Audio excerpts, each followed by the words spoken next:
Here's a 7-tube setup. T304 stainless steel tubes and tap water in a pasta jar, and the outside tubes, if you have one circle in the middle, you can perfectly fit 6 around it, meaning all outside tubes are touching just by giving one common connection. And so the outside tubes I have positive, and then on the inside tubes I have negative hooked up, and the outside tubes are the inside tubes are connected negative and are touching each other with that copper wire you can see kind of wrapped around those. Which the copper actually looks black because I don't know, it's absorbing something. And then down at the very bottom, you can see that the middle tubes are longer and so are sticking out a little bit. That way, there's space for water to get up in there and get sucked up into the tube while it's producing the gas. The power supply is this variable AC transformer right here, and 150 volts, 5 amps. The output of that, when it's turned on, is coming out this cord, going through that power cord, which I cut off at the end, and I just connected it to a bridge here. And so the positive on the bridge is going into this cord here, which goes into this ammeter, and the output from the ammeter is going to the positive, which eventually comes right here and just clips onto that band that I have wrapped around those tubes.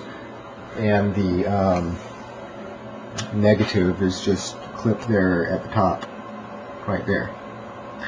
And so I'm going to measure the volts, and you can see that the voltage right here is 1.343 volts, dropping a little bit. I had it on for a second. And so even if you take these tubes out, once you're conditioned, and drain the water, put them back into the water, and measure the voltage without doing anything, it'll automatically have a voltage. And so the conditioning process gives an inherent negative potential to the negative tube and a positive potential to the positive tubes, a low and a high. And so anyway, I'll go ahead and turn it on, and you can see what's going on here. It's all 7 tubes connected and being conditioned, and right now it's reading, this is it's on a 10 amp scale, but it's halved, and so that's 2 amps at 4.74 volts. And you know, that is really what's leaving the power supply, because if I turn it off, volts starts going down, the amps off, and that's no more gas production. And so you can see when I turn it on, amps just went up and the voltage is climbing. And so that's less than 5 volts times 2 amps, so that's less than 10 watts to do this.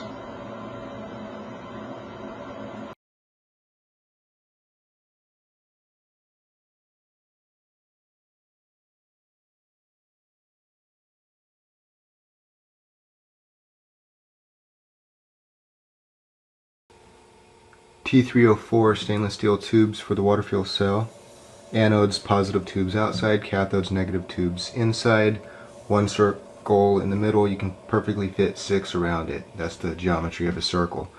The anodes are very shiny, very conductive. Cathodes are very non-conductive with a calcium oxide coating that develops automatically. I can develop that coating in about a day and a half, using maybe 2 amps at around 10 volts or so, and maybe about 30 watts worth of power, running it for a couple hours, shutting it off, running for a couple hours, shutting it off, and so about day and a half you'll have that coating.